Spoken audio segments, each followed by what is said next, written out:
दुर्गा नदी के किनारे बसा एक गांव फूलपुर। गांव में कुछ 100-150 लोग रहते थे। अंजलि, जो कि पास ही के जिले में रहती थी और 12वीं पास कर चुकी थी, उसके पिताजी ने बेटी को जल्दी विदा करने के लिए उसकी शादी फूलपुर गांव के मुकेश से करवा दी थी। मुकेश कभी स्कूल नहीं गया था और इस कारण वो पढ़ा लिखा नहीं था और बाकी गांव वालों की हालत भी मुकेश जैसी ही थी। मुकेश के घर में उसके माता पिता भी रहते थे। सासू माँ, मैं बाहर मंदिर तक जा रही हूँ, आधे घंटे में आ जाऊंगी। अरे अभी कहीं जाने की जरूरत नहीं है, चुपचाप जाके रसोई में रात के खाने की तैयारी करो। और ये घूंघट क्यों हटा लिया है तुमने? क्या पता नहीं कि इस गांव में औरतें बिना घूंघट के नहीं रहती? रात में अंजलि छत पर जाकर अपनी मम्मी से बात कर रही होती है। तभी गांव की 3-4 औरतें उसे देख लेती है और दरवाजे पर आकर उसकी सास से शिकायत करने लगती है। और क्या हुआ? अरे छत पे तो देखो, आपकी बहू मटक मटक के किसी से फोन पर बात कर रही है। दिन भर फोन पे लगी रहती है। अरे कल तो मंदिर के पास वो क्या कहते हैं, सेल्फी ले रही थी। शहर की बहू रखना अच्छा शान की बात है, पर देखना इसके लक्षण से ये तो तुम्हारे परिवार को बदनाम ना कर दे। ये पहली बार नहीं था जब सास से गांव के लोगों ने अंजलि की बुराई या शिकायत नहीं की हो। अब तो ये रोज़ की बात थी। अंजलि ये सब सुन लेती है। जब वो नीचे जाती है तो मुकेश भी वहाँ आ जाता है। सास कहती है, बेटा, लोग घर आकर शिकायत करने लगे हैं बहू के कामों की।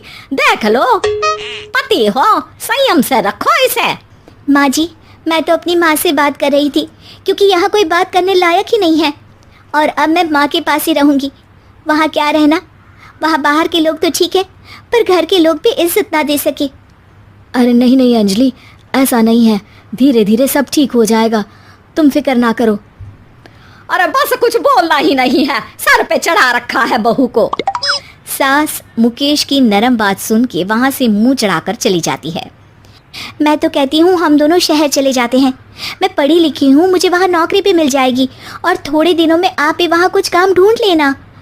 अरे नहीं नहीं अंजलि, हम यहाँ ना गांव का खेत, माँ पिताजी को छोड़कर शहर नहीं जा सकते। माँ पिताजी को कैसा लगेगा और गांव वाले क्या सोचेंगे?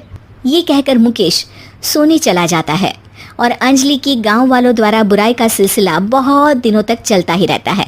लेकिन अंजलि गुस्सा ना दिखाते हुए समझदारी से काम लेती है। बारिश का मौसम चालू हो जाता है। जोरदार बारिश से पूरे गांव में हाहाकार मच जाता है। दुर्गा नदी में बाढ़ आ जाती है और बाढ़ का पानी पूरे गांव की फसल तबाह कर देता है। फसल की ये हालत देखकर गांव वाले निराश हो जाते हैं और बात तो यहाँ तक पहुँच जाती है कि कुछ लोग तो अंजलि को इस सब का दोषी ठहरा देते हैं। अरे पूरी फसल तबाह हो गई, पता नहीं किसकी नजर लग गई है। अरे जब से चौधरी परिवार में ये शहर की बहू आई है ना, तब से ही गांव की शांति चली गई है। इसके कर्मकांड से माँ दुर्गा नदी भी खुश नहीं है। ये सब सुनकर बेचारी अंजलि रोते हुए अपने घर चली जाती है। कुछ दिन बाद सभी गांव वाले अपनी फसल का मुआवजा लेकर अपने अपने घर आते हैं। मुकेश भी 1500 लेकर आता है। अंजलि को जब पासबुक दिखाता है तो अंजलि हैरान हो जाती है।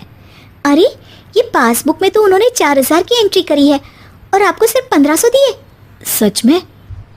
अरे वो सरकारी अफसर आपको बेवकूफ़ बना रहे हैं। सरकार की तरफ से हमें 4000 मिले हैं लेकिन बाकी का सारा पैसा खुद ही खा रहे हैं। आप लोग के अनपढ़ होने का फ़ायदा उठा रहे हैं। ये सब सुनकर मुकेश परेशान हो जाता है लेकिन अंजलि उसे हिम्मत से काम लेने को कहती है और सुबह होते ही मुकेश को पंचायत कार्यालय ले जाती है और साथ में गांव के और लोगों को भी। आप सरकारी बाबू क्या गांव के लोगों को बेवकूफ़ समझते हैं? आपको क्या लगता है ये पढ़े लिखे नहीं है तो आप कुछ भी मनमानी करेंगे? ये बेचारे दिन रात इतनी मेहनत करते हैं, ये हमारे अन्नदाता हैं और आप इनके साथ ऐसा धोखा करते हैं। अरे क्या बके जा रही है ये लड़की, किस धोखे की बात कर रही है? अपने कांड करके नदी माँ को नाराज करके हमारा नुकसान करके इसे चैन नहीं मिला क्या? सरपंच जी, इन सरकारी बाबू ने मुझे बेवकूफ़ बनाया है और मेरे हिस्से के पैसे खुद चट कर गए। बस ये सुनते ही सरपंच वहाँ से दुम दबाकर भाग जाता है पता चलता है कि जनपद अधिकारियों ने गांव के सरपंच के साथ मिलकर सबके साथ धोखा किया है। सब लोगों का विरोध शुरू हो जाता है और आखिर में अधिकारी सब गांव वालों के हिस्सों के बचे हुए पैसे उन्हें लौटा देते हैं और कई दिन तक सरपंच गांव में लौटता ही नहीं। अंजलि, तुम नहीं होती तो हम गांव वालों को तो पता ही नहीं चलता कि ये हमें हर बार बेवकूफ़ बनाते हैं। हाँ हाँ अंजलि बेटी, हमें माफ कर दो। हम सब तुम्हें बुरा भला कहते रहे, लेकिन तुमने ही आज हमें बेवकूफ़ बनाने से बचाया है। हमें तुम पर गर्व है बेटी। अब समझ आया कि सरपंच तुमसे नहीं, तुम्हारे पढ़े लिखे होने से नफरत करता था। क्यों ना इस बार हम अंजलि को ही सरपंच पद के लिए चुन ले? क्या कहते हो गांव वालों? पढ़ी लिखी सरपंच। बस पूरा गांव अंजलि के लिए ताली बजाता है और अंजलि की सास उसे खुशी से गले लगा लेती है।